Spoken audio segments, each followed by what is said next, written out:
Hi folks, Rob here from Space Week Ireland. I'm joined today by my colleague Danielle from Blackrock Castle Observatory and Stacey from the Schools Observatory at Liverpool's John Moores University. How are you doing, folks? Yeah, good, thank Very you. good. So, for those of you who have been Space Week participants for several years now, odds are very high that you've engaged in our space image program in the past. What that involved was you requesting an image from Castle Observatory that was unique to you and your school. And it involves poor Danielle here getting up into the tower at the top of the 400-year-old castle and physically capturing images on your behalf. Danielle, you might tell us a little bit about how you used to go about that and the difficulties you might have faced. Well, I don't look at it as poor me because I absolutely love doing that. And I think anybody that does astronomy or works with telescopes, they are doing it because they love their job and they love being out there. Because it's not for the faint of heart. It can be a long night, so you can be up until all hours of the morning, and also it can get very, very cold very, very quickly. But when you're capturing space, that's what keeps you going. So we get to use we did use, we've got a new telescope now, but it was a Meade LX200 and it was a 16-inch telescope. And so her name is Big Bertha. And she's a compact kind of, I think, for a lot of people, it would be a very large telescope, but then there are much larger telescopes as well. But she's a quite powerful telescope, and can see very far into space. So we are able to capture all different types of objects.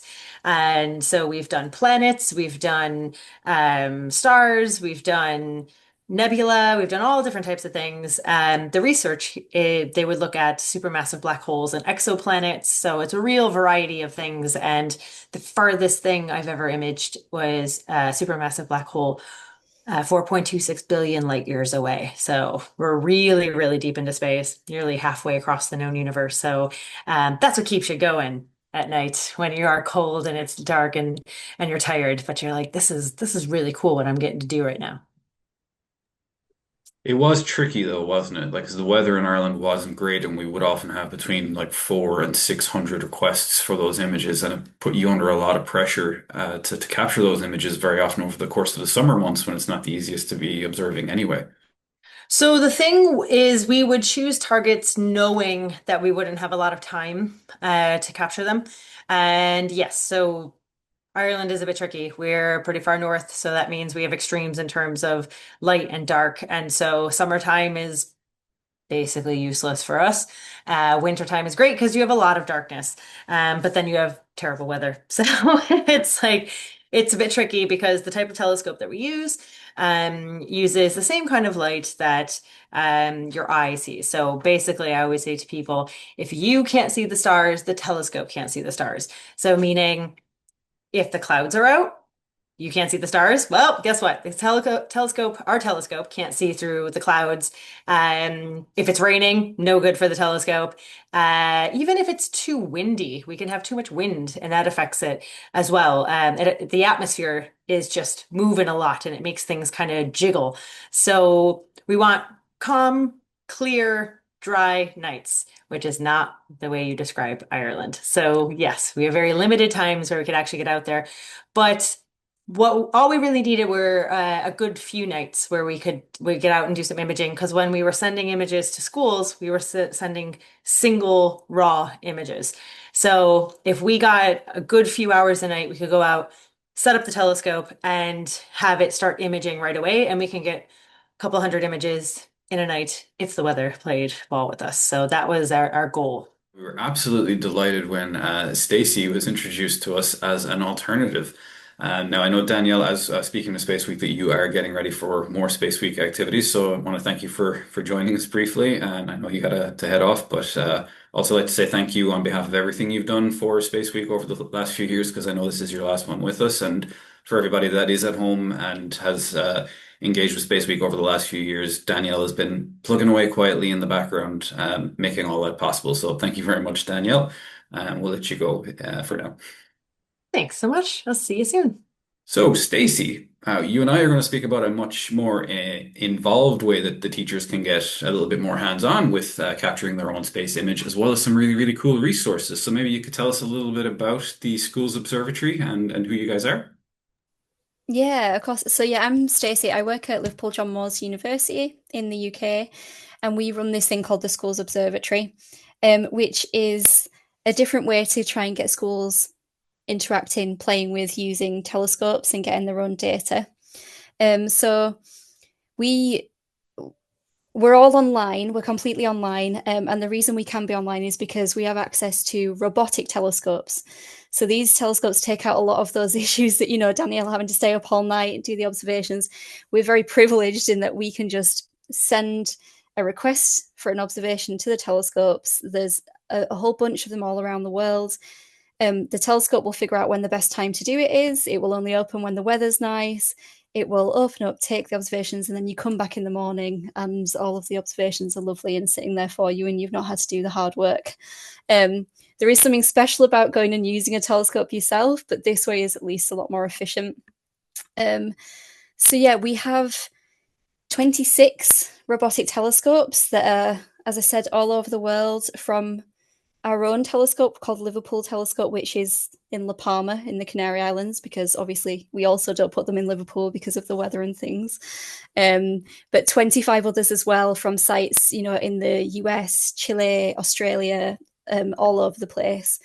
Um, and there are a range of different sizes as well. So these are all telescopes that are used professionally by astronomers all over the world as well. So the smallest telescopes have diameters of 40 centimeter mirrors. Cool. And then they step up. We've also got some 1 meter mirrors, and the kind of the flagship ones. We have three 2 meter telescopes, which our Liverpool telescope is one of, and then the Forks telescope, north and south. So yeah, we're super privileged to have access to all of these purely for the use of education. So that's what we do. So it's totally free for schools to use and allows you to get some observations using these telescopes as well. So yeah, in a nutshell, that's kind of the telescope side of things. There's some other elements to the website as well, but that's the big selling point. But it's kind of cool that, like, as I said, with us, teachers were kind of like, "Hey, please give me an image," and that was kind of where their interaction ended. This sounds a little bit more like they have a little bit more control and a little bit more involvement via the website, in like picking how they get involved and all the resources that are available to accompany the image that they might be able to capture. Yeah. So what we do is we try to take the some of the complicated elements of astronomy out of the situation. So they still get provided with a list of things that they can observe. It's just in a slightly different path. So we have this route called Go Observing on the website. You can request the moon, you can request planets, or it could be stars, clusters, nebulae, galaxies, but we'll only show you what is observable right now. So you don't have to think about, planning observations or asking for something that then is not going to be possible to get done.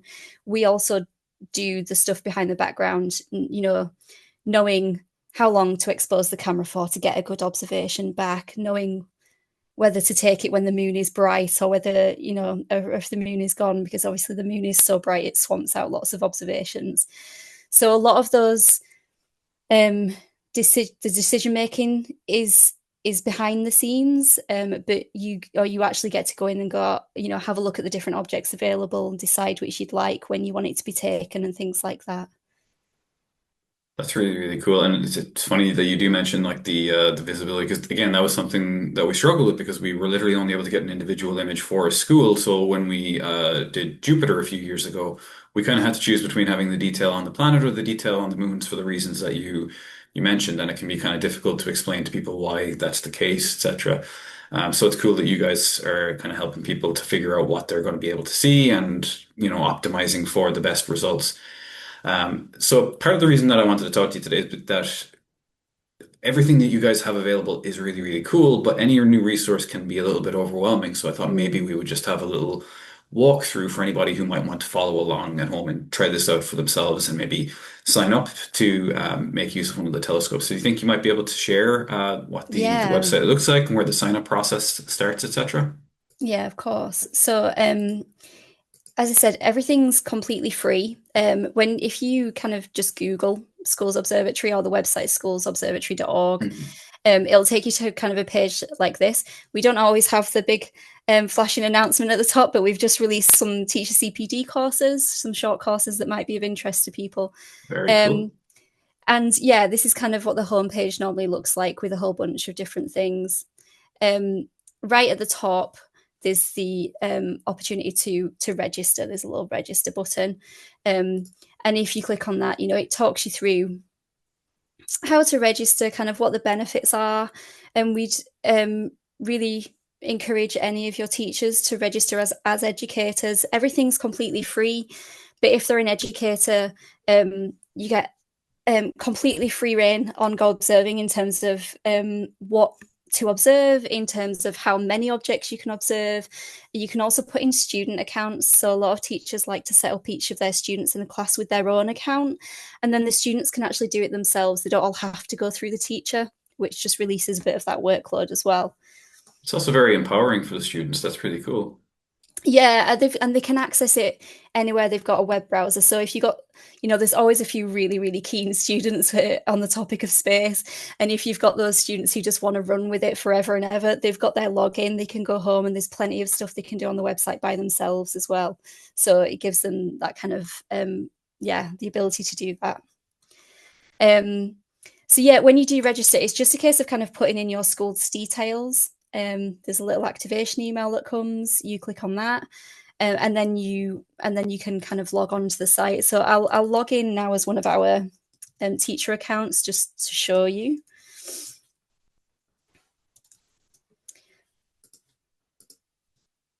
And all that changes is at the top. You can see instead of login and register, it says my account now. That's where you can go if you want to change your details, if you want to set up student accounts and things like that. It's all quite straightforward. If teachers do want to take observations, it's this Go Observing portal that they use.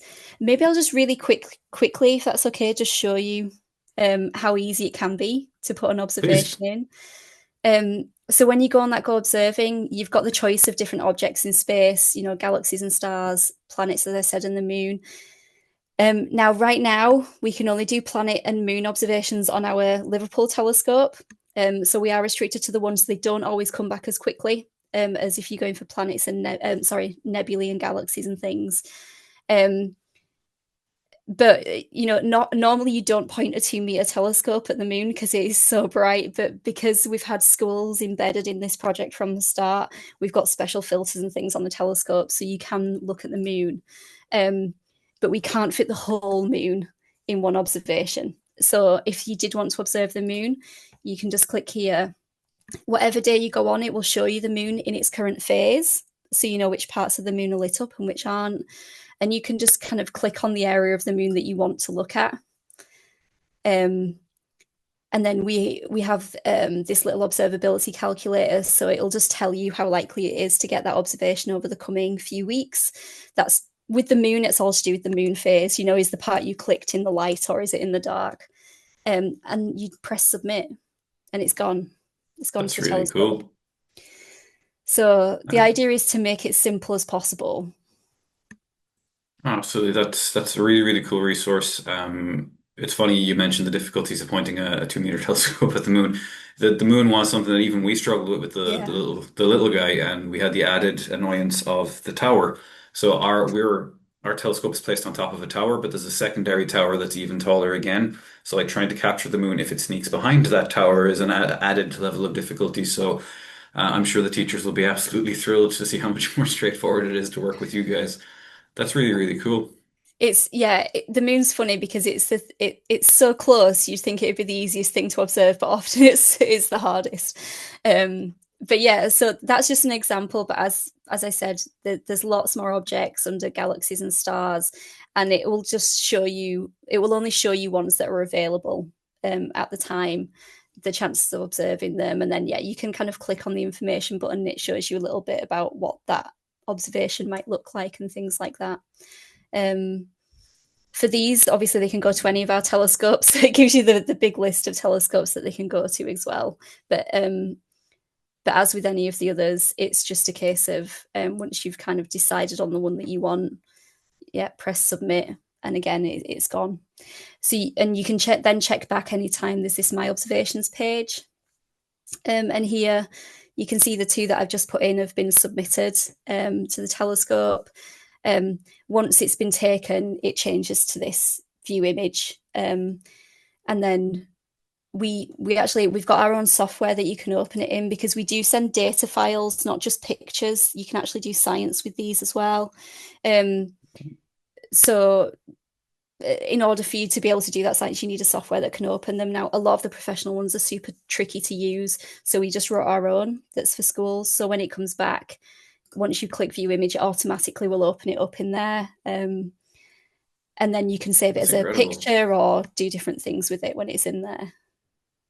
That's and you guys have like resources that people can use then to further engage with them as well, right? Yeah, so the resources we've got all live within this kind of things to do section that you can get to from the homepage of the website as well. You can see a bunch of these if you're not registered, if you're not logged in, you can just head to the website, but you get the full amount if you're logged in. And you can see we've got over 130 of these right now, so it can be quite overwhelming coming for the first time, which is why you suggested that we go through an example resource. And because we've been talking about the moon a lot, I thought Yep. we could pick one of the moon ones that we've got. You can narrow Sounds this down great. by age range and things like that, though, if you wanted to have a flick through yourself. But yeah, this is an example of one of the things to do activities we've got, and it's just about exploring the moon's surface. So it's a few kind of science investigation skills for the students to get, but it's using some real observations that have come back from the telescope. And these ones, you can stitch together all of the different parts of the moon. As I said, we can't fit it in one picture, but what we have is these things called mosaics, where a mosaic of the moon, and you can kind of pop them all together like a jigsaw. But because they're also individual frames, each student can have a little section of the moon to do a bit of a moon surface investigation on. It's a great idea. Yeah, we've got ones that have like the Apollo landing sites marked on them as well, if you want to kind of introduce a bit of history in there as well. So, like as with all our investigations, there's information about what you'll need. Not everything requires you to be online. So here, maybe just print the pictures in the first place, and then you can do it all offline. Because I know sometimes it's difficult. And essentially, it will just talk them through making the jigsaw. We've got little information videos that they can link to as well, which these are all kind of 5-minute long videos that just tells them about the different features of the moon, and then they can recognize them themselves on their section. And they do a little bit of a crater count, just a surface investigation, looking at the different kinds of features that they can see, and also the different craters and how that's not uniform across the surface of the moon. So you can talk a little bit about crater impacts. You can talk about the far side of the moon, which has a lot more crater impacts because it's not protected by the Earth, and things like that. We always link to some other activities as well that might be useful.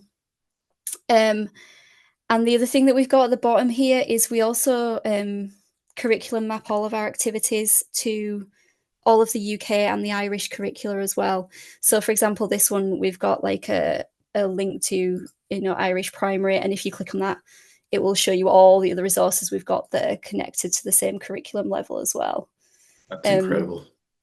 This is one example. It can get much more complicated, but this is quite a nice, easy one. It gets the science investigation skills across. They can use their own observations of the moon. They don't have to use the ones provided. So if they have taken their own, they can do that as well. And just kind of gets them started, really. So hopefully it's an interesting one to get going with. I think that's a fantastic place to start. And like in terms of moon craters, there's obviously the Irish link and more importantly the Cork link to scientists who have had craters named after them. And Yeah. the one I would be encouraging people to go looking for if they can is the Agnes Mary Clerke crater. She was an astronomer from Skibbereen in Cork. And I believe actually went to school just down the road from us in Blackrock Castle Observatory as well. So Yeah, Yeah, that's a great way to like link it back to the Irish history again, as you mentioned, history and yeah, science don't have to be exclusive. You can yeah. weave different subjects through, which is always great. And I believe we've actually got a page about her on the website as well. We have Fantastic. some historical figures on the website, and she's one of the ones we've got there as well. So yeah. That's incredible. Thank you so much, Stacey. That's an absolutely incredible resource.